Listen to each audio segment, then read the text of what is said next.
قدم 25 ዓመታት ኣብ መንጎ ክልቲአን ሃገራት ዝነበረ ተጻቦ ብወግዕ ዘብቅዕ ውዕሊ ስምምዕ አልጀርስ ዳግማይ ቃል ካትዋ ዋና ጸሐፊ ውድብ ሕብራት ሃገራት ተሐሳሲቦሉ In a statement we issued this morning, the Secretary General reiterated the steadfast support of the United Nations for the Algiers Agreement. At a time of renewed tensions, the Secretary General urges Eritrea and Ethiopia to recommit to the vision of lasting peace. ካብ ብፖለቲከኛታት ብሞያውያን ክምራሕ አገዳሲ ይኸውን ዝበለ ፕሬዚደንት ኢሳያስ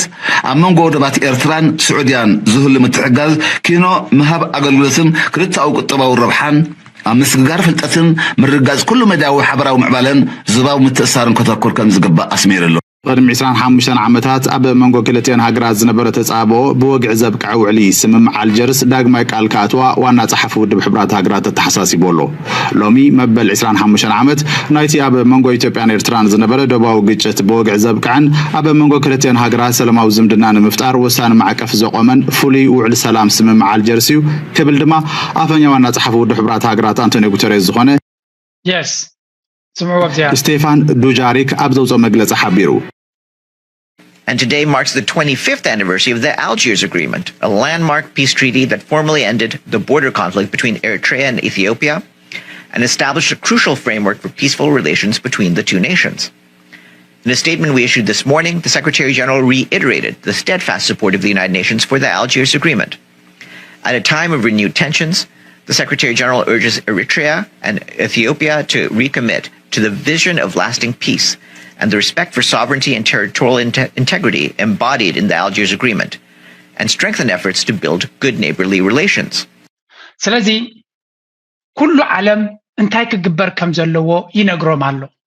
ኩሉ ዓለም የዝብለኩም ሓደ በሓደ እንታይ ከተኽብሩ ከም ዘለኩም ይነግሮም ኣሎ ንሳቶም ኣብ ልዕሊኦም ወነጌርናኩም ኢናተን ዓበይቲ ሃገራትን ኩላተን መግለጽ ውጽየን በሓደ ኮይነን ማለት እዩ እዛ ጉዳይ ናይ አልጀርስ ዘከራኽር ጉዳይ ስለ ዘይኮነት ክልቲኦም ሃገራት በስማም ኢሎም ምስምላ ኢሎም ከቀበልዋሎም ከተግብሩዋሎም period. There's nothing to add አቡ ዝብል ዘረባይና ንሰመ ዘለና የግዳስ ብልጽግና ኣብ ምንታይ ዝብል ወዲቆም ኣለው ኖ ናይ አልጀርስ ኣይንገብሮን ኢና እዮም ዝብሉ ዘለው እታ ዝብልዋ ዘለው ግን ከሪየኩም ልዕሊ ኩሉ ግን ንዓታቶም ሕማም ርእሲ ኮይናቶም ዘላ እዛ ጉዳይ እዚያ መጀመሪያ እዚያ ስምዕዋ ዝብልዋ ዘለው ይህ ሀገር ጉዳይ ውስጥ እንዲገባበት በጣም ይፈልጋሉ እና أحد أقوى دول المنطقة በአካባቢ ላይ ጠንካራ ትልቅ ሀገር ከሚባሉት አንዷ ሳውዲ ስለሆነች واللي فيها النهارده بيزور الرئيس الإيراني السعودية ስለዚህ ነው ኢሳያስ አፈወርቂ በአሁኑ ሰዓት ወደ ሳውዲ የሮጡት الزيارة بتستمر 4 أيام ያውም 4 ቀን ለመቀበል يلتقي فيها مولين أحد ومعاه وزير ሳውዲ አረቢያ እንድትመጣ ይፈልጋሉ في موقع اسمه إريتريا فوكس كان يتكلم عن هذا الأمر ኤርትራ ፎከስ የሚል አንድ ጣቢያ በዚህ ጉዳይ ላይ ጠለቅ አድርጎ ጽፏል ወይም አስነብቧል ወይም ተናግሯል تقارير نقلها الموقع ان السعوديه بتخطط لاستثمار مليارات الدولارات في مليونات تقرير نشره مؤسسه الاقاليم من عصب قد يقام ኢትዮጵያም ደግሞ ወደዚህ አካባቢ መምጣት ትፈልጋለችና ይህ የሳውዲው የአሰብ እንቅስቃሴ ኢትዮጵያን አካሄድ ትንሽ ሊገድበው وهي دوله anyway ታትሪ ዋደለኹም ንዓታቶም ታዝበለጸት ጽፍዒት ኮይናቶም ዘላ እዚያ ንሪያ ዘለና ኢና ኣብ መንጎ ኤርትራን ስዑድያን እንታይ ስለስተገበረዩ ክንድዚ ኣውያ ጀሚሮም ዘለው ንዝብል ድማ እስከ ንሽተይ ጸብጻብ ወገን ኤርትራ ዝተገበረ ምንስማዕ ሽዑ we are trying to ነቲ ነገራት በኩል መንገዲ ዘሎ ከናኣሳስሩ ክንፍትኒና ናይዚ ዘረባ ዝበሃል ዘሎ ድማ ሪኣክት ክንገብሪና ፕሬዚደንት ኢሳያስ ኣብ ወደብ ጀዳ ሬድ ሲ ጌትዌይ ተርሚናል ዑደት በመክያድ መሰበ ስልጣን ናይቲ ወደብን በዓል መዚ ወደባትን ዓሚቕ ዘተ ኣካይዶ ፕሬዚደንት ኢሳያስ በመኻይን ናተዘዋወረ ነቲ ወደብ በሓፈሻ ንተርሚናል ኮንቴይነራት ድማ ብፍላይ ድሕን ዕዛብ ምስ ፕሬዚደንት በዓል መዚ ወደባት ስዑድ ዓረብ ኢንጂነር ስሌማን ቢን ኻልድ አልመዝሩዕ ከምውን ፈጻሚ ኣካይድ ስራሕ ወደብ ጀዳ አሸኽ ዓምር ዓሊ ርዳን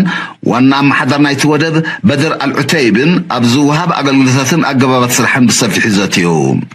أتوم سبب سلطان نتودب زمناون مقبار نستقبر وفري حانت مركب أتياك سابت والسق اتخذتلو دحنات صدتا وحسنات صفتن سلطناتن زرقاقت مصفح تعاتيقو زولا تكنولوجيان عقم سبن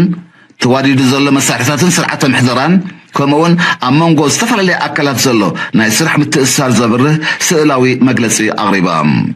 أبز مدايزي مس منغسي إرترا بشركنة المسرح زلو ومدليت بمرقاز دما نعودات بريزيدنت إيساياس عبيق متكم زهبو عن السيرام ፕሬዚደንት ኢሳያስ ቦገኖ እትዑደት ተበጽሕን ዘሎ ምዕባልን ምዕዛብን እንታይ ክግበር ከም ዝከኣል ንምዝራብን ዝዓለመ ምዃኑ ብምጥቃስ ኣብ ቀይሕ ባሕሪ ዝርከባ ወደባት ንሓበራዊ ልምዓትን ብልጽግናን ዞባዊ ርግኣትን ከገልግላ ምእንቲ ርእይቶ ኤርትራ እቲ ዝግበር ወፍሪ ካብ ኣብ ምውድዳር ኣብ ምምልላእ ከተኩር ካብ ናይ ጸቢብ ዞባዊ ዕዳጋታት ድማ ናብ ኣህጉራዊ ዕዳጋታት ዝጠመተ ክኸውን ዝብል ከም ዝኾነ ኣገንዚቦ ኣብ ወደባት ዝግበር ወፍሪ ዓውድታት ትሕተ ቅርጺ ምዕሩይ ስርዓት ኣገልግሎትን ቁጠባዊ ምትእስሳርን ስለ ዘጠቓልል ካብ ብፖለቲከኛታት ብሞያውያን ክምራሕ ኣገዳሲ ይኸውን ዝበለ ፕሬዚደንት ኢሳያስ ኣብ መንጎ ወደባት ኤርትራን ስዑድያን ዝህሉ ምትሕጋዝ ኪኖ ምሃብ ኣገልግሎትን ክልተኣዊ ቁጠባዊ ረብሓን ኣብ ምስግጋር ፍልጠትን ምርጋዝ ኩሉ መዳዊ ሓበራዊ ምዕባለን ዞባዊ ምትእስሳርን ከተኩር ከም ዝግባእ ኣስሚሩ ኣሎ ቀዳምነታት ኤርትራ ኣብ ምዕባል ወደባት ብዝርዝር ዝገለጸ ፕሬዚደንት ኢሳያስ ኣብ ሓፈሻዊ መርሓ ጎደና ንምስምማዕ ቀጻሊ ርክባትን ምምኻርን ከም ዘድሊ ኣብርሂቡ ብኻልእ ወገን ድማ ፕሬዚደንት ኢሳያስ ምስ ወከልቲ ኣካየድቲ ኣካላት ማሕበረኮምን ሃገራውያን ውዳቤታትን ጅዳን ከባቢያን ኣብ ዝገበሮ ርክብ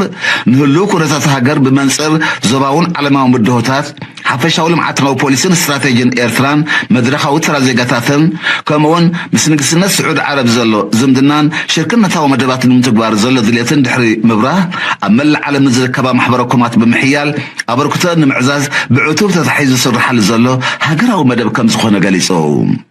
እቶም ወከልቲ ቦገኖም ዝተዋህበ መግለጺ ንቕሓቶም ኣበሪኹ ኣበርክቶኦም ንምዕዛዝ ከም ዝሕግዝ ብምሕባር ከም ወትሩ መሳርዖም ኣስጢሞም ካብኦም ዝሕተት ዘበለ ንምምላእ ዘለዎም ቁርብነት ኣረጋጊጹ ሕጂ ኣብዚ ንሪኦ ዘለና እዚ ጉዳይ እዚ ንዓታቶም ካሕምሞም ብርግጽ ከምቲ ንሳቶም ዓሰብ ዝሓልሙ ዘለዉ ወይ እውን ዓሰብ ዝጥምቱ ዘለዉ ከጸልሎም ከም ዝኽእል እዚ ጉዳይ እዚ ንማንም ከይተዛረብካ ክትግምቶ ትኽእል ጉዳይ ስለ ዝኾነ ብዙሕ ዘረባ ዘድልየ ይመስለኒ ኤርትራ ምስ ስዑድያ ትገብሮ ዘላ ካብቲ ኣቀባብላ ናይቲ ኤርፖርት ዝረገጸሉ ጀሚርካ ክሳብታ ናይ መወዳእታ ግዜ ክትሪኦ ከለኻ ቨሪ ሃይ ሌቨል ኢንቪቴሽን ከም ዝነበረ ትሪኢኻ ምክንያቱ እቲ ሬድ ካርፐት ንባዕሉ እቲ ፕሮቶኮል ይነግረካ እዩ ኣተኩሮ ናይቲ ዝምድናታት እንታይ ከም ዝኾነ ስለዚ this is my ኣነ ናተይ ትዕዝብቲ ማለት እዩ ንስዑድያ ኣብዚኣ ጉዳይ እዚኣ ሎክ ገይሮም ብዝቐልጠፈ ናብ ስራሕ ክንእትዋ እንተዘይክኢልና ደን ብፍላይ ኣነ ናተይ መረዳእታ እየ ዝብለኩም ዘለኹ ኤርትራ ምስ ቻይና ፈቲና ኣላ ዲል ክትገብር ንነዊሕ እዋን ሰሪሓ ብወደባት ይብል ኣለኹም ጠቕላላ ብቢዝነስ ምስ ራሽያ ምስ ኤውሮፓ ለሰይ ምስ ጥልያን ምስ ግብፂ ምስ ካልኦት ተገይሩ ናይ ኤውሮፓ ናይ ቻይና ናይ ራሽያ ብዙሕ ጣርያ ብልስ ኣለዎ ምስ ስዑድያ ዘሎ ግን ምክንያቱ ንኣብነት ቻይና መወዳድርታ መን እዩ ኣሜሪካ እዩ ወይ ካልእ እዩ ስለዚ ኣብቲ ቦታናትና ቀልጢፋ ኣብ ወደባት ዘተኩር ሓይሊ ድሓር እዚ ክርዳእና ዘለዎ ቻይና ንኣፍሪካ ብስእሊ እያ ትሪኣ ኣብ ስዑድያ ቦታ ኣለዎም ኣብ ግብፂ ቦታ ኣለዎም ጅቡቲ ድማ ሶም ይቆፃፀርዎ ስለዚ ካብ ጅቡቲ ስግር ኢሎም ኣብ ዓሰብ ኢንቨስት ክገብሩ ኣይደልዩን እዮም ኢትስ ናት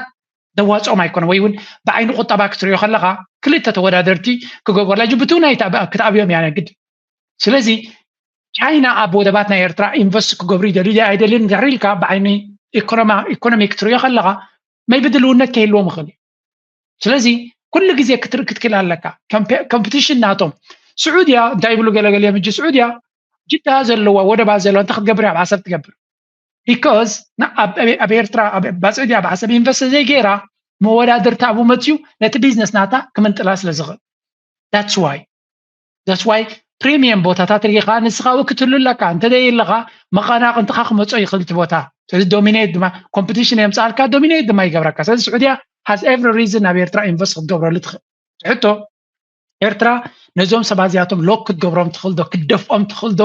ወይ እውን ደፊኣ ክትእትዎም ትኽእል ዶ ይትሕቶ ሓደ ግዜ ኢንቨስትመንት ወላ እኳ ፅቡቅ ኮይኑ እንተተሰማዕካ ወረቐት ዲሌይ ታክቲክስ ኣለዎ እንታይ ትገብር ነቲ ቦታ ትሕዞምሽ ከይጀመርካ ግን ግዜ ትመጥጥ ስለምንታይ ትመጥጥ why should you invest ብፍላይ ናይ ጂኦፖለቲካ ውድድር እንድሕር ኮይኑ እቲ ጉዳይ ገንዘብ ከኢንቨስት ከይገበርካ መብፃዕና ገበርካ ፈራይ እናበልካ ተኸፍተብሎ ንስኻት ገንዘብ ካብ ካልእ ትጥቀመሉ ስለዚ ኤርትራ can Eritrea really forced ነዞም ምሳ ዝቀርቡ ዘለዉ ናብቲ ቦታና መፅኦም ንክሰርሑ ንግዜ ክንገድፎ ኢና ንኣብነት ቻይና ብኤርትራ ኢንቨስት ክትገብር ስለዘይደሊ ይኮን maybe እቲ urgency ወይ ተቐዳምነት ስለዘይትቦ ዘላ